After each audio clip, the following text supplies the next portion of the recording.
Are you thinking about breaking into the no-content book publishing arena, but you're not really sure where or what is the most profitable choice? There are so many options when it comes to publishing zero-content books, but where should you start? What's working currently? Well, I've got my thoughts on that, so you're going to want to make sure that you stay tuned to today's video. This is Self-Publishing with Dale, where you'll learn how to publish books that sell and build an unstoppable author brand. Big question here for you. Do you think it's wiser to go after no-content book publishing, or is it better to write your own content and build an author brand around that? I definitely would love to hear your candid thoughts. Also, make sure you stick around to the end because I'm going to share a downloadable template for publishing your own no-content books. In the meantime, let's go ahead and jump right into things. As a review, what are no-content books exactly and how does it pertain to you? Unlike the traditional model of publishing books, being writing your own content or hiring out a ghostwriter to produce content underneath an author brand, no-content books work completely different. In fact, they're a different niche and category altogether in that there is no real content from one page to the next. It's typically a service or a product of some sort that the customer gets to, say, store information or to write in or for just general everyday things, including journals, diaries, notebooks, planners, graph papers, so on and so forth.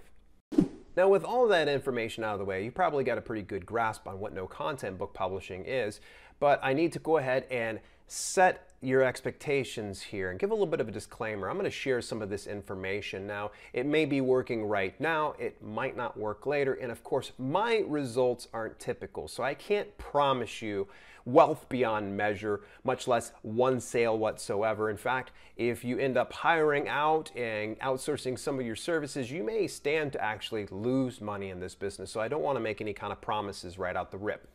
But to increase the likelihood of success, here are some best practices I highly recommend that you do when you're no-content book publishing. Quality versus volume approach. Quite a few people right now have been going after the volume approach of publishing one no-content book after the other. What they'll do is they'll take the same interior and throw on 50 different cover iterations. But I'm just going to say to you, don't do that. It's literally wasting your time and also taking up a lot of valuable data on the Amazon marketplace. I would recommend that if you do anything is take this business slow. Publish one at a time and see what wins. Figure out the book that is doing the most work, if it's doing a sale per day or a sale every other day, and then start to tweak that model and build off of that success. Figure out what are the winning metrics and what are the losing metrics. One of the worst things you can do is force 10 pounds in a 5-pound bag. That's really going to be disheartening to you, and you're going to come back to me later on going, I don't understand. I've got 5,000 books, but I'm only making $100 per month. Well, you know, you can't be doing this volume approach without first figuring out and identifying true winners and then scaling on those concepts. Only scale a proven concept. I know I'm kind of repeating myself, but I think it bears merit in repeating this, that you should not scale a book or no-content book of any sort without knowing that it's going to sell. I know that it maybe takes you a matter of minutes to upload, say, X amount of journals or interiors and such like that, but it's wasting a lot of precious time for not only you, but also the people over on the KDP print team. They've got to go through and vet every single one of your things, and what ends up happening is it becomes a real show. Scale slow. Take it slow and easy. Sure, you've identified the winning concept. Yeah, you found something and you say, okay, this is it right here. Now let's go ahead and do 50 cover iterations. No. When I say scale, I mean start it out slow. We find that one winner out of 10. And then from that one, we do another one or maybe two. And then take a step back, maybe 30 days, 60 days, even 90 days to figure out, okay, how is this working right now in the marketplace? Is it winning? Because if we just blindly scale a concept without knowing that there is going to be any kind of return, we're going to be in some real trouble. Okay, with all that stuff out of the way, I know it's a little bit of a bummer and I'm probably harshing your buzz, but now we're going to talk about some of the 5 best zero content books that sell well. Number 1, daily planners. All right, so daily planners is probably one of the easiest things you can break it into. It's going to require a bit more time up front when you want to go in and actually create your own daily planners.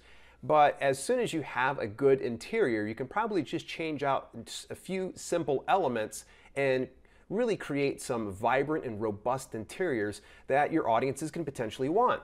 Big warning here though, when it comes to daily planners, when you put the year on your daily planner, you have essentially put an expiration date on that. That means that this is no longer just an evergreen product. It becomes kind of like the milk at the store. You're going to want to make sure that you drink that milk within the next week or two. The same goes for planners. So, you're going to want to make sure that you think, is this worth my time if I put the year on it? Because sure, maybe you'll get a ton of planner purchases towards the end of a given year for the next year, but it's going to dry up. And here you're going to be saddled with this old, expired book that's going to be sitting inside your account and collecting dust and, quite frankly, just wasting a lot of invaluable data and storage. 2, holiday themed. So rather than going on the treadmill of putting out daily planner after daily planner after daily planner, think about something that could be stacking your efforts year after year after year. Think about what are the holidays and celebrations? What are some of the most important things that come within your own life? And then start to jot those ideas down and you'll start to kind of think about, oh wow, okay, what would be great gifts for, say, around Christmas or Hanukkah time? Or what are going to be some good gifts for, say, Valentine's Day? There is so many holidays, you're literally only a Google search away from knowing that there's dozens every single day of the year that you can capitalize on. But again, much like I said before, don't go really neck deep in something without knowing that it's going to pay off. But here's the cool thing is, if you sell, say, a Christmas journal one year, then chances are pretty likely that come next year, you're going to sell it again. So the nice thing is, it might seem like a treadmill at first, that you're pumping out one book after the other that's holiday themed. Well, in due time, you'll say have 10 at a holiday. And then the very next year you have 20. And then the next year you have 30. And hopefully each one of these are at least profiting you about $1 to as much as, say, $10 per sale. 3, name specific. Okay, now here's the cool thing. You can literally put any type of interior here. What we're going to focus on is the exterior when it comes to something that is customized. People love to hear their own name. So for instance, Dale. Oh, I love it. And the beauty of this is this creates not only something that people are going to want to buy for themselves, but they're going to want to buy for loved ones. And more importantly, I see this happening the most right around the holiday season, going later into the year, about November to December time. So name specific. Think about how you can tie something together with someone's name. If you are dry on ideas, think about your immediate family or friends or peers. Or you can even do something as simple as what I had said before when it came to looking up holidays. Google search up the most popular names and think about how you can create this product or the cover based on the age group and the demographic, if you will. 4, art sketchbooks. This is kind of a fun one, and it's a guilty pleasure of mine because I actually love to doodle. I'm a bit of a doodler. I love to have pencil on paper, so you just give me one of these books and I'm going to probably fill it from page to page with no issue whatsoever. Art sketchbooks don't necessarily need to be just completely blank. I want you to think outside the box and, of course, study other people that have done art books in general. So yeah, you can have art books and you can have those sketchbooks, but there are other things that you can build off of, and I definitely would love to hear some of your ideas or winning concepts that have worked for you. And before we get to this very last concept, I want to share with you that you can get a downloadable template for no content book publishing when you head on over to selfpublishingwithdale.com/NCB. Number 5, adult humor.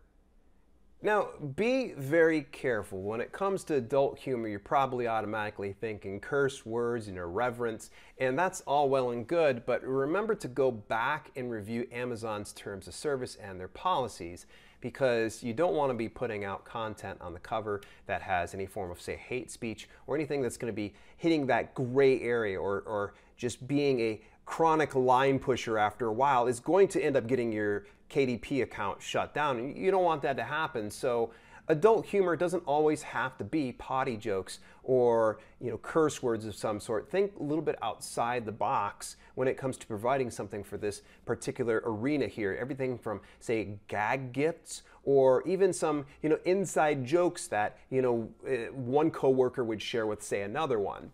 But again, be careful about what you do or do not do for your no content books when it comes to the adult humor, because there's that fine line between tasteful to distasteful and getting terminated over on KDP print.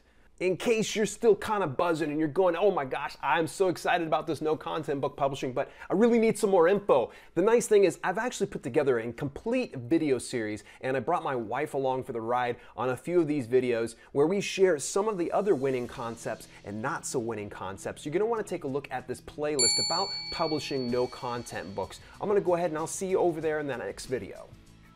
Book, don't need that, but there is people out there that may want that as well. There's a freebie for you guys. You're welcome.